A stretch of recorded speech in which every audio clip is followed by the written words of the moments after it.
ప్రభుత్వానికి ఆదాయానికి అనుగుణంగా వార్తలు రాస్తున్నారు గానీ, కామన్ సెన్స్‌తో వార్తలు కరువైనటువంటి దౌర్భాగ్యం. ఇక హైకోర్టు జోక్యం చేసుకుంటే గాని ఉండదు. లైసెన్స్ ఉంటేనే ఇక ప్రచారం అంటూ ఒక వార్త ఈనాడు రాసుకొచ్చింది. ప్రధాన కూడళ్లు ప్రదేశాల్లో అనుమతులు తీసుకోకుండా, పట్టణ స్థానిక సంస్థలకు ఫీజు చెల్లించకుండా హోర్డింగులు, ఫ్లెక్సీలు పెడతామంటే ఇకపై కుదరదు. ఖచ్చితంగా లైసెన్సులు తీసుకుని నిర్దేశించిన ఫీజులు చెల్లించాల్సిందే. అట్లాంటి హోర్డింగులు, ఫ్లెక్సీలని అనుమతిస్తారు.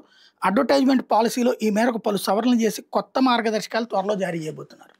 మార్గదర్శకాలు జారీ చేస్తారు. సరే, ₹4 ఎక్కువ తింటారు, మీరు కరెక్టే. రోడ్డు మీద నడుస్తుండగా డిస్ప్లే యాడ్లు అనేది కరెక్టేనా? మనం వాహనాలు నడిపే డ్రైవర్లకి ఎదురుగుండా దాన్ని ఏమంటారు, సెల్ ఫోన్ ఆపరేట్ చేస్తూ వెళ్తే ఒప్పుకోం. ఎందుకని? వీడియో అందులో చూస్తుంటే రోడ్డు ఎట్టా చూస్తాడు? అట్లా అది నిషేధం, అది చట్ట ప్రకారం నేరం. అట్లాంటిది రోడ్డు మీద డిస్ప్లే యాడ్ పెట్టేస్తే ఇక్కడ ఏమవుతున్నది, ట్రాఫిక్ అట్లా వెళ్తూ ఉండగా డిస్ప్లే యాడ్ మీద కనిపించే విజువల్ వైపుకి ఆటోమేటిక్గా కళ్ళు డైవర్ట్ అయిపోతాయి. ఇక్కడ ఎదురుగుండా ట్రాఫిక్ ఎలాగా? లేదా దానివలన స్పీడ్గా వెళ్ళేవాడు కూడా స్లో చేసుకుంటున్నాడు. ఈ స్లో వల్ల వెనకాల మొత్తం స్లో అవుతుంది. డిస్ప్లే యాడ్స్ అనేటటువంటిది ట్రాఫిక్కి పెద్ద అంతరాయం.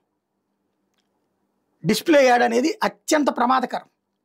వాటి విషయంలో సీరియస్గా దృష్టి సారించి డిస్ప్లే యాడ్స్ అనేటటువంటి వాటిని ఆపకపోతే, లేదా ఓ పని చేయండి, డిస్ప్లే యాడ్స్కి జరుగుతున్న ప్రదర్శితం అవుతున్నటువంటి ప్రదేశాల్లో సీసీ క్యామ్స్ పెట్టండి. రోడ్డు వైపుకి పెట్టి మీరు చెక్ చేసుకోండి, ట్రాఫిక్లో పబ్లిక్ అక్కడ ఎట్లాగా ఫీల్ అవుతున్నారు అన్నది చూసుకుని నిర్ణయం తీసుకోండి. ప్రభుత్వం ఎవడో అధికారి ₹4 సంపాదించి పెట్టడానికి ఆయా సంస్థలు, అడ్వర్టైజ్మెంట్ సంస్థల నుంచి డబ్బులు తీసుకుని ఓ దిక్కుమాలిన ఫార్ములా తయారు చేస్తాడు. కానీ మనం ప్రజల చేత ఎన్నుకోబడ్డాళ్ళం, ఆ ప్రజల ప్రాణాలకి జవాబుదారి మనం. కాబట్టి కొంచెం ఆలోచించి నిర్ణయం తీసుకుంటే బాగుంటుంది.